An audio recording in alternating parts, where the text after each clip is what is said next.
மீனாட்சி எங்கம்மா 2 நாள் ஆளே காணோம். வா மீனாட்சி, எப்படி இருக்க? நான் நல்லா இருக்கிறது இருக்கட்டும், நீ எங்க போயிருந்த அதை சொல்லு.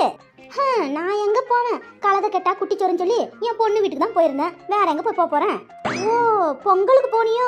சரி சரி. என்னடி துணிமணி எல்லாம் நல்லா உன் பொண்ணு எடுத்து கொடுத்தாளா என்ன? நல்லா சொன்ன. என் பொண்ணுக்கு போய் நான் செலவு வச்சுட்டு இருக்கட்டுமா? அதான் நான் ஒருத்தனை பெத்து போட்டுருக்கேனே, உன்னை கட்டிட்டு வந்திருக்கேன் என் மருமக.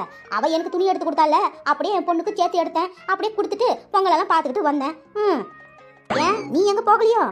நான் எங்க போறது காமாச்சி? நான் போகணும்னு நினைக்கிறதுக்குள்ள என் மருமக, என் புள்ள, என் பேரெல்லாம் அவங்க ஊருக்கு போயிட்டாங்க. நான் வீட்டோட தான் இருந்தம்மா. நான்லாம் எங்கும் போக கிடையாது. அப்படியா? நீ எங்குமே போலியா? நீ சரியில்லை. நீ முதல்ல போயிருக்கணும் ஊருக்கு. நீ எதுக்கு உன் மருமகளை போக விட்ட சொல்லு.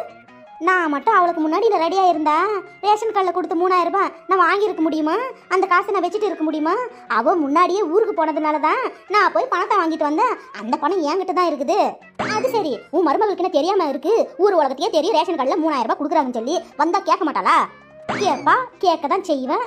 நான் கதையை ஓதிட மாட்டேன்.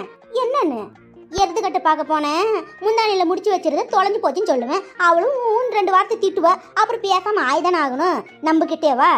எனக்கு பணமா போயிடுச்சு.